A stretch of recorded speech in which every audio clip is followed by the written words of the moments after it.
Well, we've done the first two level 2 chemistry papers. Let's do the third one. Let's do level 2, demonstrate understanding of chemical reactivity. So for this one, I'm going to be using the paper provided, the resource sheet provided, and also the most common calculator used by New Zealand students. So with that said, let's do it to it. So the first question asks on a bit of a greeny question. Ocean acidification occurs due to carbon dioxide in the atmosphere dissolving into seawater and forming various acids. One step of this process is shown below. H2CO3 plus H2O, water, so that's dissolved in the water, makes HCO3 minus ion and H3O aqueous positive ion. And the constant of equilibrium constant is this. Write the equilibrium constant expression for this reaction. Well, it's going to be Kc. It's going to be equal to, now, what are the products at the top? It's the concentration of the products. And H. That there over the reagents. Now it's only going to be over H2CO3. Remember, the water doesn't count. It's a spectator. And I guess we could say equals 4.30 times 10 to the negative 7 there if we really wanted to. The value, question 2 here, the value of the equilibrium constant is 4.3 times 10 to the negative 7. Explain what this indicates about the ratio of products to constants. Well, if this number is the products divided by the reagents, the reactants at the bottom, it means there must be a lot more reactants than products, at least in concentration form, which means it favors the left. It favors the reactants, the reagents, over products. So it would naturally go to the left if left to its own devices. Next, we're told that global oceanic temperatures have been increasing since the Industrial Revolution. Predict the impact on the position of equilibrium as temperature increases.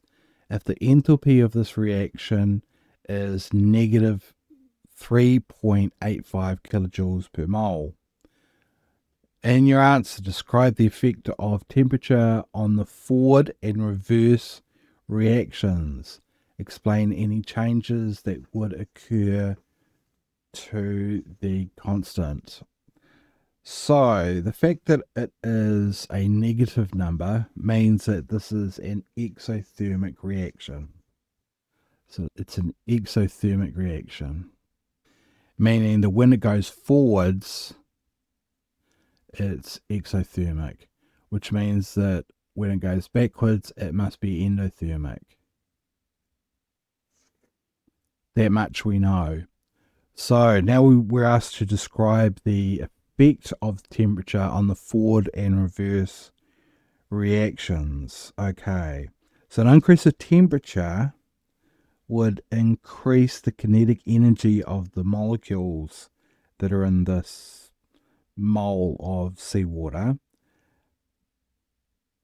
and it'll cause forwards and reverse rates to increase. So the general rate of reaction will go up, both forwards and reverse. But remember though that it will favour one more than the other. So the reverse reaction will be favoured. The reason being is that it's just how it is. It's the KC is a very very small number. Therefore, there's going to be some going that way, but a lot more going that way. How else can I explain it? So the system, because of if you can hear, our neighbours have the loudest weed eater. So what's going to be the mechanism that's driving that? Well, it's going to be our old friend, and I can never pronounce his name. I can never spell his name right. Le Chatelier principle. Le Chatelier. It sounds like he owns hotels for cats. What's going to happen is that it wants to reverse that. You give the system heat. It says, I don't want the heat. I want to go back to how we were. So it's going to favour the way that wants to reduce the heat, take the heat. So it's going to favour the endo, which is the left, going from right to left. Remember, it's an exothermic reaction. We want it now to favour the endothermic reaction. So more is going to come from the products to the reactants. What's going to happen to KC? Well, KC can actually change. So now the KC is probably going to go down, isn't it? It's going to go down even more, because if we have the concentration of the products over the concentration of the reactants, and the reactants getting bigger, they're going from top to bottom, KC is going to get smaller, even smaller than it was before. For the next question, we're asked to calculate the pH of 0.25 moles per litre solution of hydrochloric acid, HCl. Well, we know that HCl is a strong acid. What does that mean, though? It means it dissociates completely in the water to form the hydronium cations that we know and love from down here in our pH formula. So the amount of the concentration of HCl is going to be pretty much the same as the concentration of hydronium cations. So we've got that. We know this. Let's work it out. So pH is the minus log of these hydronium ions, and we know that that is 0.25. So the pH is going to be equal to the negative log of 0.25. So it's time to grab our calculator and use it.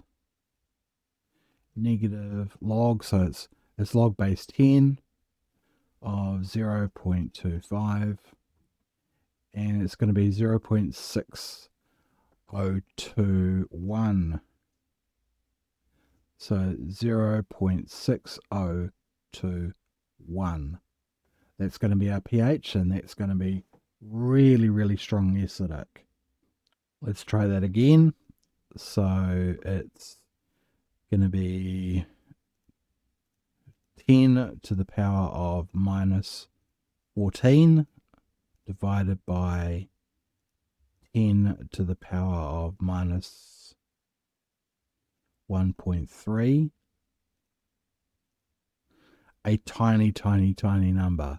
1.995 times 10 to the power of negative 13.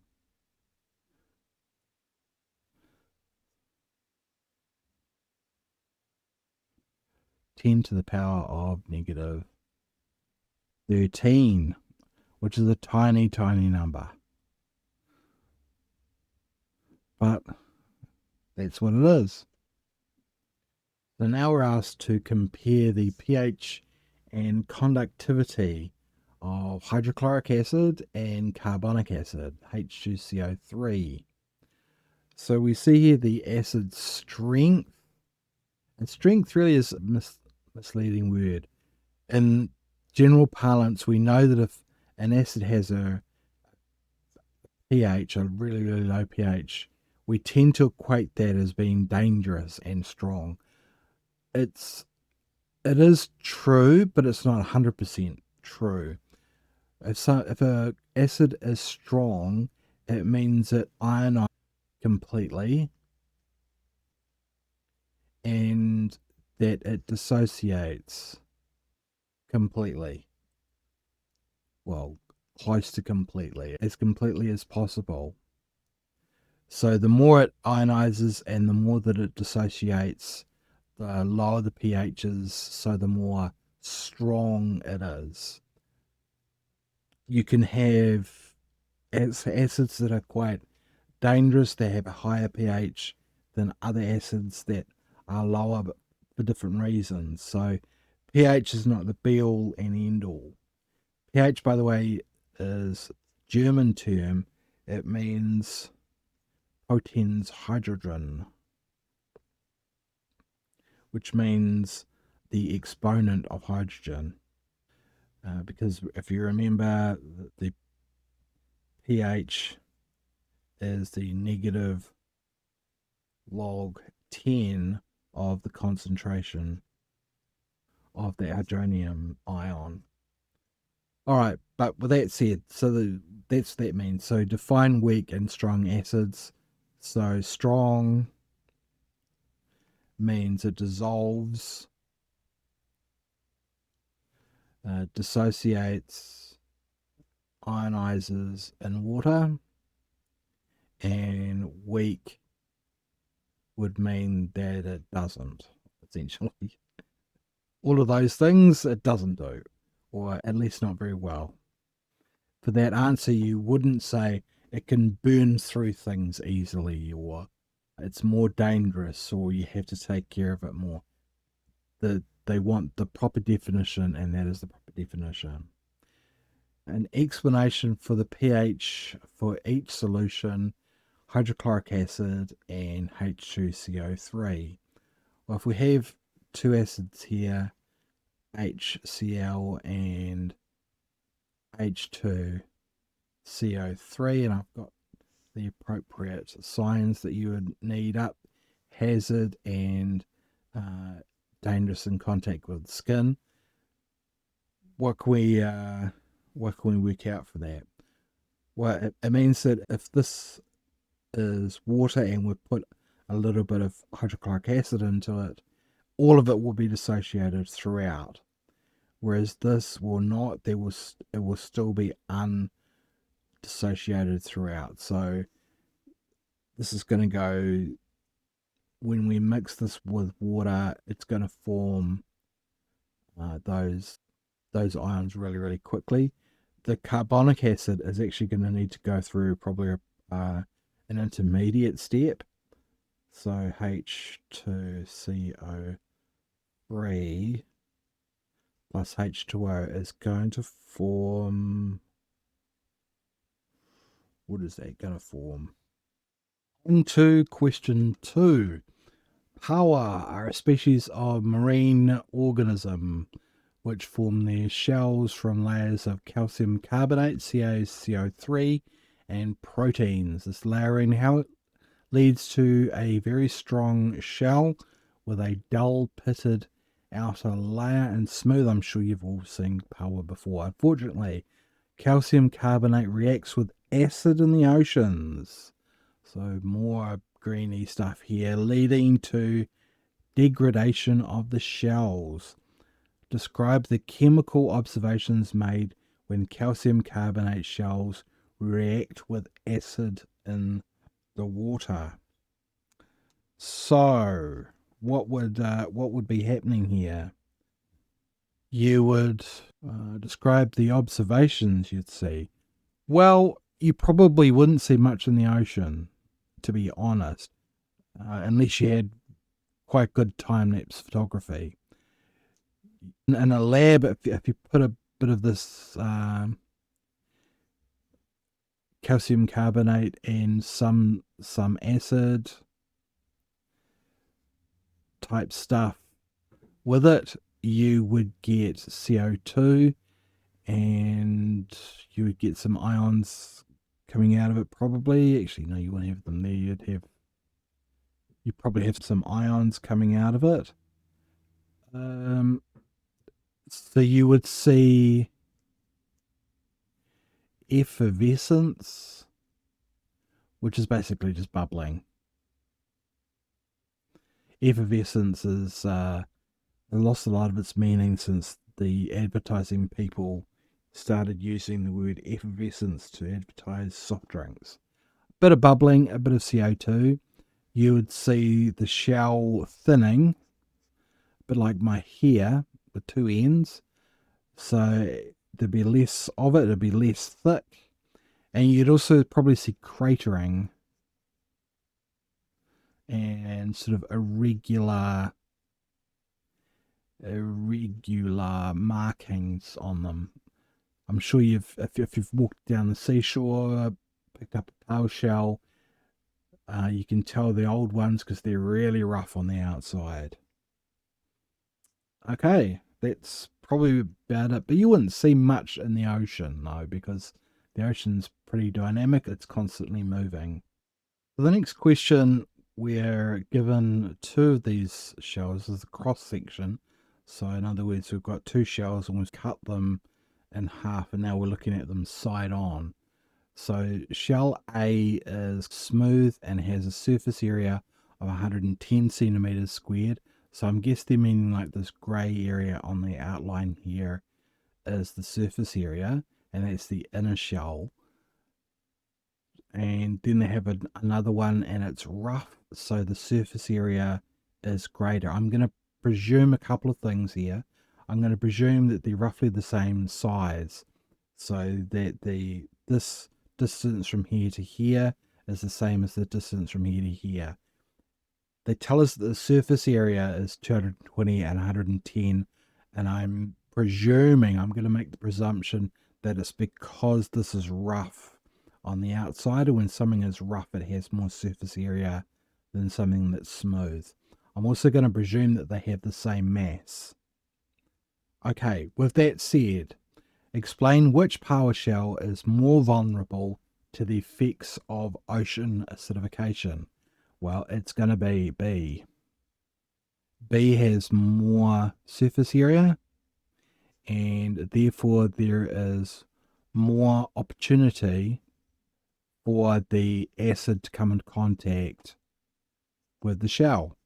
And the more contact, the higher the rate of reaction. So surface area is higher, there are more collisions, they go up, so erosion, that is eating away, that is rate of reaction, don't know why I had a capital R then, is also up, should be lowercase r. So B loses, and because I'm presuming that they have the same mass, this one is going to get eaten through first.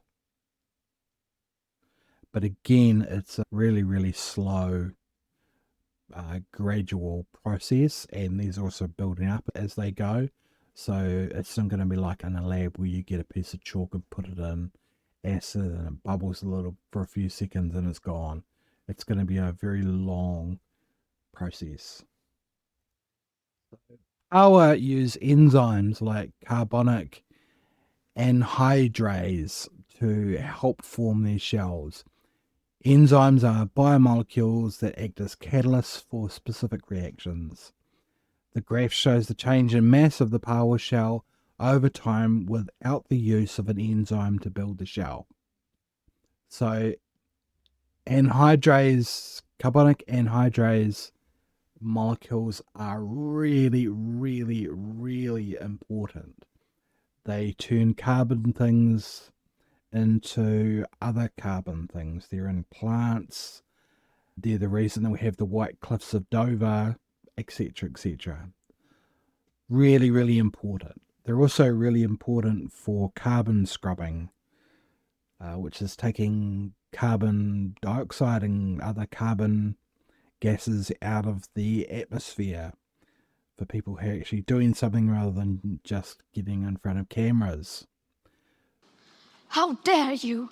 So, this is the reaction without the enzyme. This would be the reaction with the enzyme. It would go up much, much, much steeper and then level off. It wouldn't actually go down, but it would kind of, the mass wouldn't go down. It's really bad. But then it would level off, be the same. So after a while, they would meet. So this gap is because of the enzyme. Now, how does this work? It speeds up the reaction. It works as an what's called an alternative reaction pathway.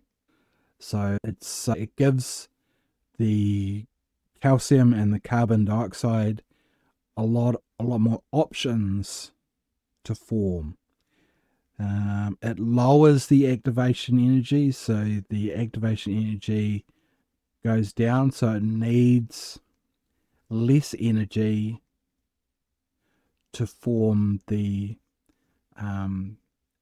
calcium carbonate. It needs less energy to form the shell, and it does this by alternative pathways, but it creates two things: more collisions between the relevant molecules and more effective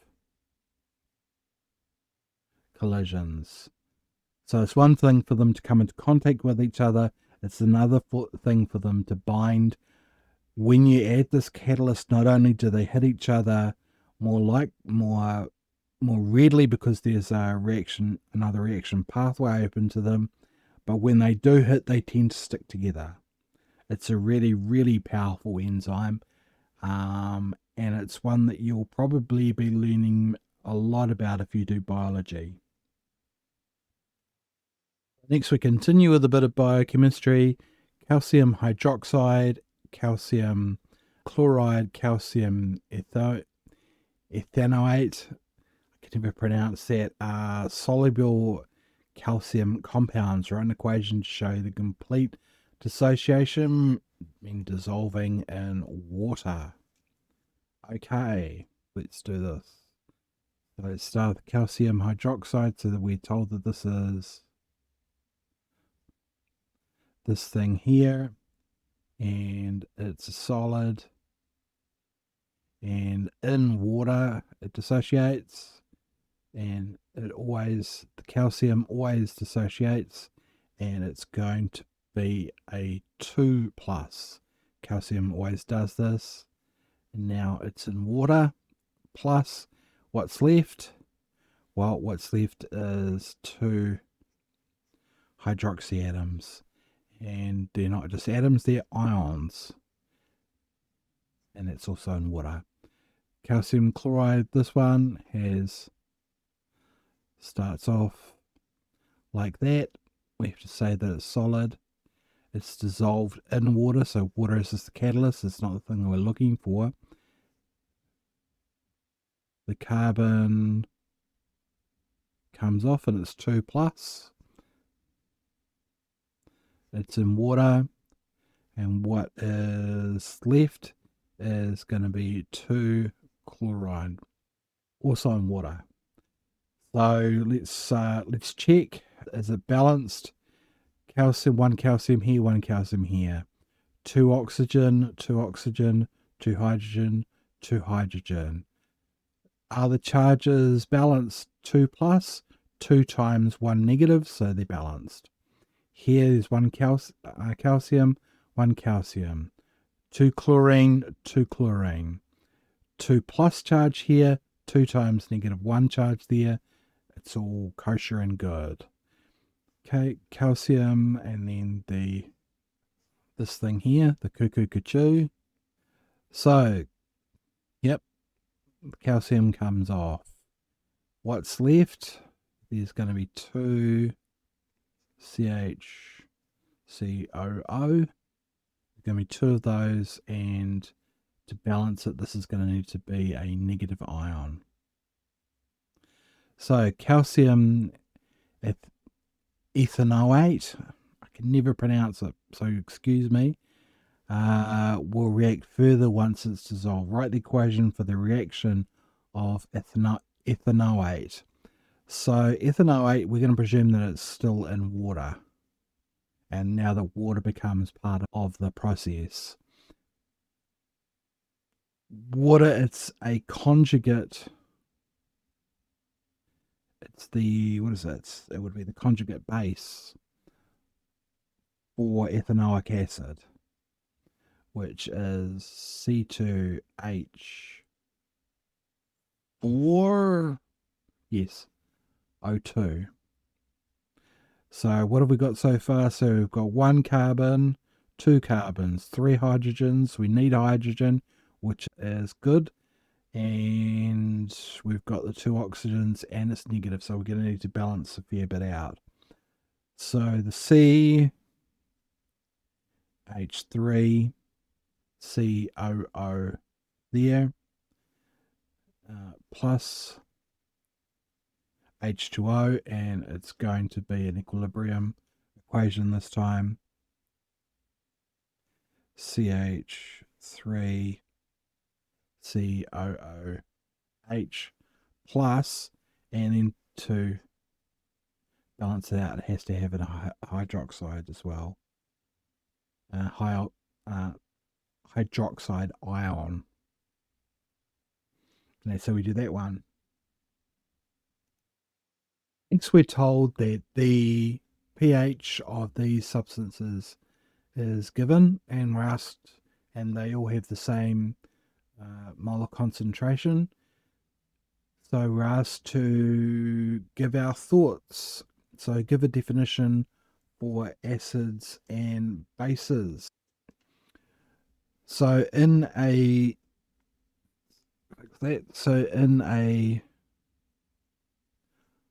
Bronsted-Lowry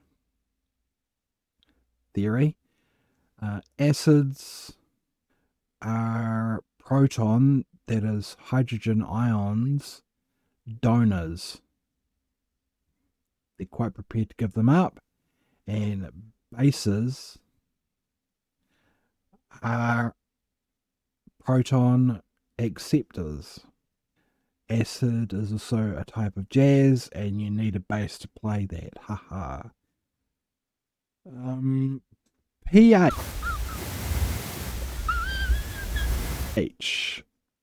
is a measure, not so much of the strength, is really a poor word. It's the ability or capacity or the quality of the concentration of this thing, hydronium. And there is a direct link between the concentration of hydronium and its opposite, hydroxide. This thing is what controls pH. Next year you have another scale, POH, which is the scale of hydroxide, and they are related. And we can see that related here. If you know one, you know and it's in water, the concentration of the other. Okay, so explain how proton transfer is linked to pH. So when OH is high, the concentration of hydronium is low. They sort of interact with each other, given the pH, to create the pH level. It's not the pH level makes those. You can think of pH as kind of the mix between those. And in certain materials, such as this one, it makes more hydroxide than hydronium. or the hydronium is converted into hydroxide. Therefore, this is a base. This is a strong base. This is a mild base, and that if we multiply these two together, it always equals 1 times 10 to the negative 14. There is a sort of rule of thumb is that the pH plus the POH equals 14. So if this has a pH of 8, this would have a POH amount of hydroxide of 6. So this is mainly mild. It's a mild base. This one here is neutral. Same as purified water, which is slightly acidic actually. You wouldn't say, though, just because it's neutral that it's harmless. I mean, I don't think you'd really want to be wafting down calcium chloride. But it just means that at that point, there is no relationship or exchange of protons here. So if we had this one here, the CaOH, and we put water in it, it's going to take those hydrogens and it's going to accept it because it's a base. And if we have hydrochloric acid and we put it in water, so this is going in, it's going to give up those protons, those hydrogen atoms, hydrogen ions pretty easily. And the number on either end of the scale is really a sign of its ability to transfer protons. So this has a really, really high pH. It's very, very base. It really, really wants those hydrogen atoms. If it is neutral, it's not going to give, it's not going to take either. This one here, it's mildly base. So if there is a proton, a hydrogen ion floating around, it'll accept it and make the conjugate acid. But if it's not there, it's okay. On to question 3. Phosphorus pentachloride, PCl5, is a common chlorinating agent in organic chemistry. It is produced as a gas using phosphorus trichloride and chlorine gas. It sounds absolutely charming. During the manufacturing process, some of the PCl5 is removed from the reaction vessel. So we've got a equilibrium equation here. So we're disrupting it. Using explaining equilibrium principles, how the system responds to restore equilibrium. Okay. Well, we're going to presume that it's at equilibrium when we started. So Q is where we're at, and KC is where we want to be, where we will end up, where we will go. It's equilibrium, at equilibrium. So when we started off, remember it's the concentration of the products. And final check, yep, they're all gases, so none of them are spectators.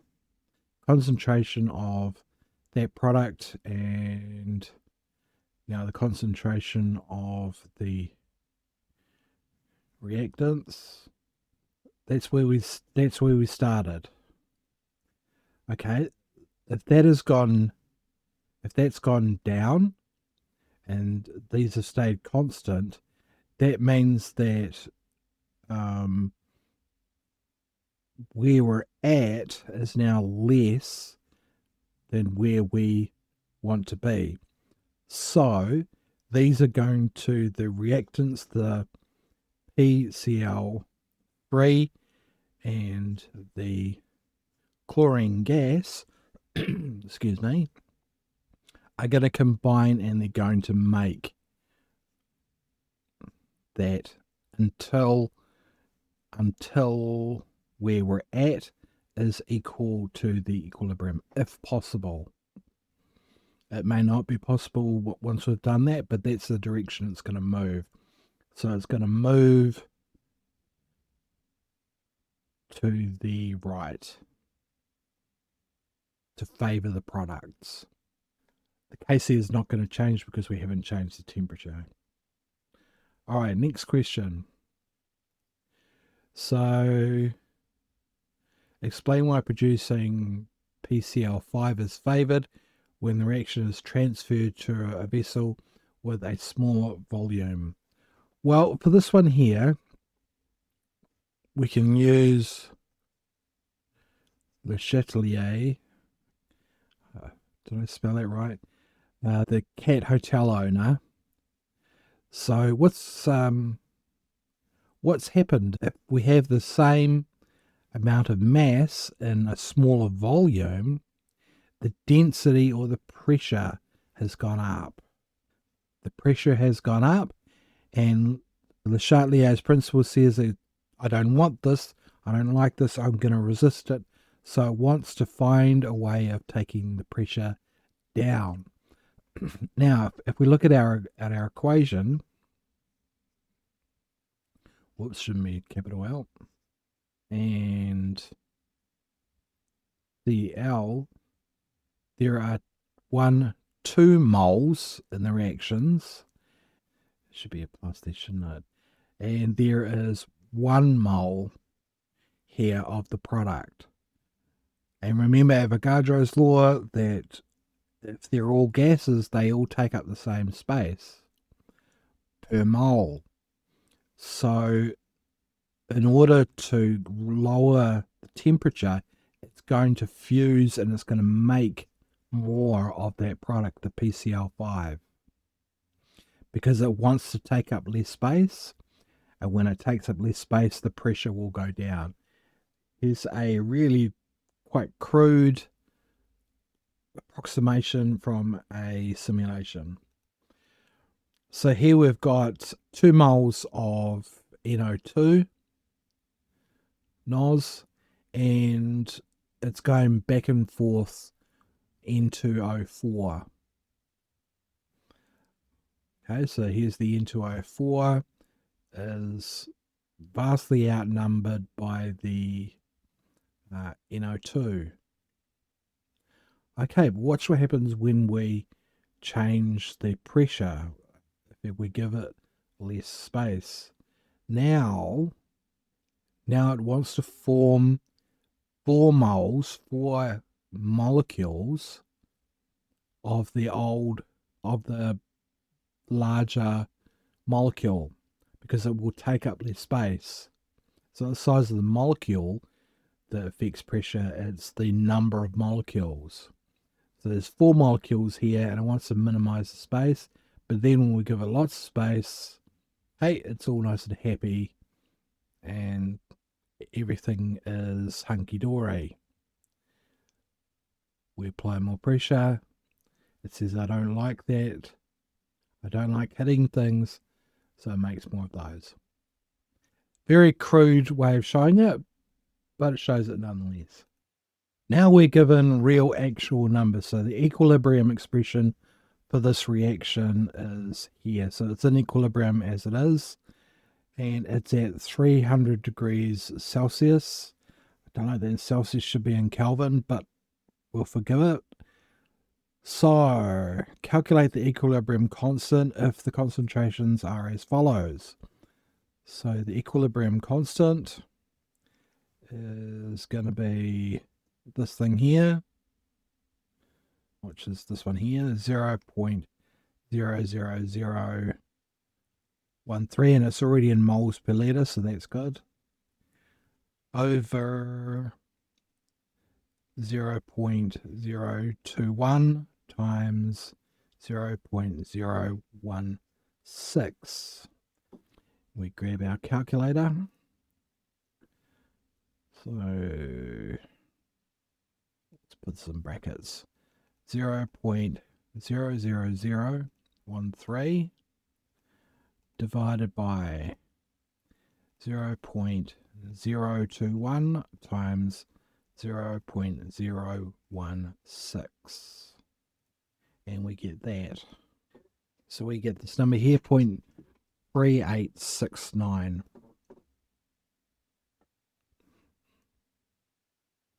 0.3869. It's dimensionless because it's a mole squared over mole squared. It's just, that's what it is. Next, they ask us to explain the effect of increasing the concentration of the Cl2.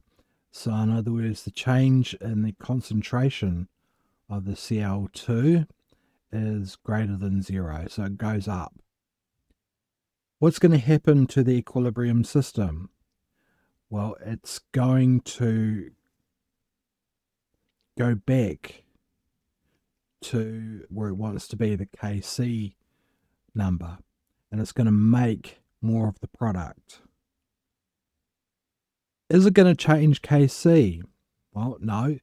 The change in the temperature is 0, so therefore change in the equilibrium constant is also going to be 0. It's a really, really bad K. So the constant is not going to change. So it's going to start here. This is our Kc, and it's going to sort of go back to where it was before. Kc doesn't change. Equilibrium just moves those compounds around, probably making more of the product until we reach Kc. Presuming, of course, that we don't have so much of this chlorine that it's saturated in it. If physically possible, we'll go back to that Kc. Now we're told that the conditions have changed. So we've gone from 300 degrees, and then we have one at 200 degrees and one at 700 degrees. And they produce different constants. That one has a constant of 49.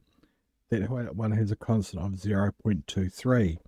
So the Kc, when the temperature equals 300, I'll write it like that, is 0.3869. The equilibrium constant when the temperature equals 200 is 49.0, and Kc when the temperature equals 700 equals 0.023. Considering that Kc is the concentration of the product over the concentration of the reagents, then the bigger the Kc, the more product is produced. Kc when T equals 700 is less than what we had before. Kc when T equals 300. So we would not want to raise the temperature. But the Kc when the temperature is 200 is a lot bigger than the Kc when the temperature is equal to 300. So lowering the temperature increases our yield many times over, magnitudes of time over. Okay. Calculate the concentration of PCl5 under each of the new conditions listed above. So let's do the 200 and let's do the 700 here. So we're told that the KC for this one is 49. The KC for this one is 0.23. And for this one here, PCL, concentration PCL3 is 0.12. And the concentration of chlorine is 0.09. And for this one, PCL3 is 0.15. And this one, whoops, should be square, is 0.12. Okay, we've got everything we need. So for this one here, 49 is going to be equal to the concentration of the PCl5, which we don't know, divided by 0.12 times 0.09. So therefore the concentration of PCl5 is going to be equal to 49 times this. So using the same algebra here, the concentration of PCl5, because the algebra is going to be the same, is going to be equal to 0.023. Should be an 023 there. 023 times 0.15 times 0.12. Out comes the calculator. So 49 times 0.12 times 0.09. So therefore the concentration in this one here, the 200 degrees, is 0.5292. And that is going to have a unit, and it's going to be moles per litre. And now for the 700, 0.023 times 0.15 times 0.12 is a tiny, tiny number, 4.14 times 10 to the negative 4 moles per litre. So that's what? 0.000414 moles per litre, which is a lot less. The yield is much lower.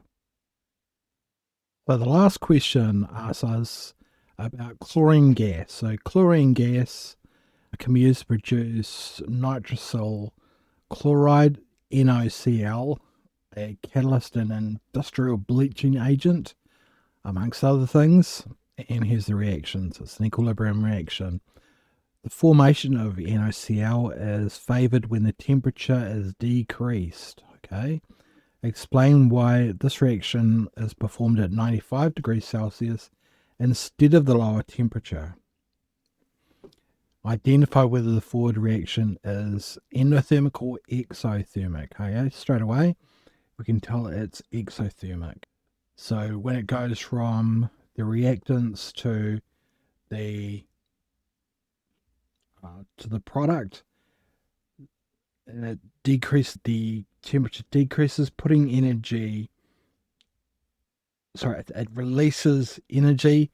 Therefore, putting energy in wants it to reduce by going backwards, which means it must be an exothermic.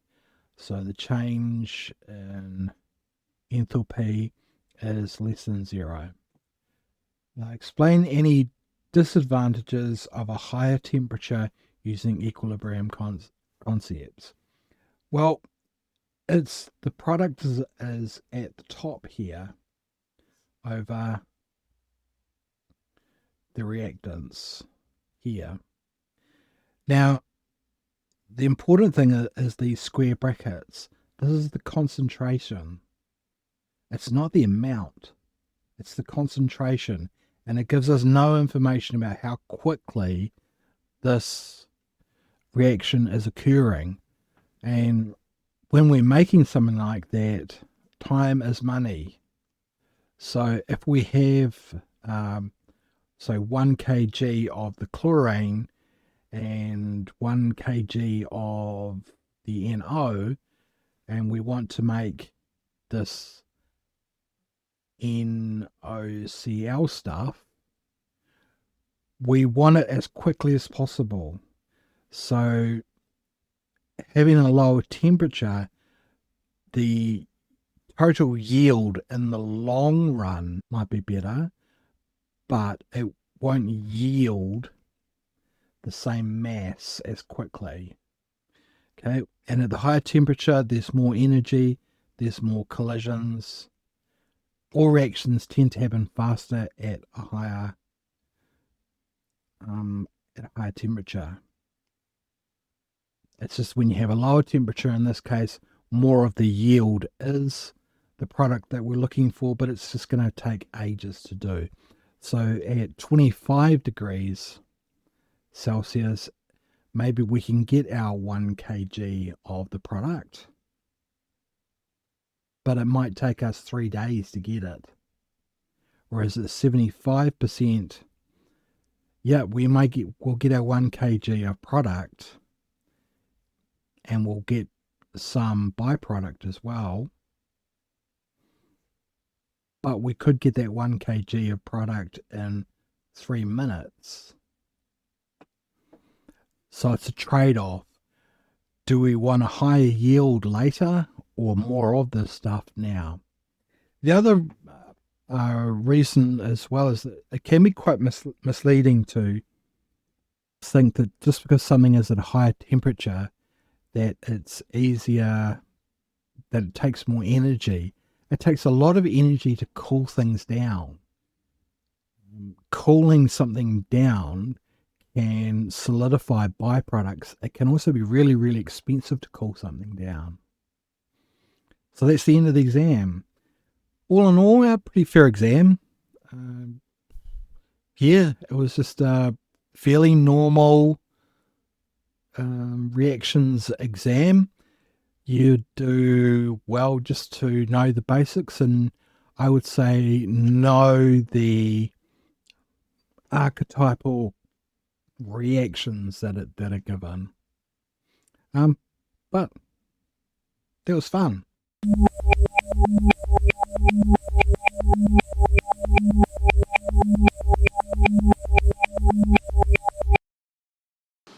How dare you!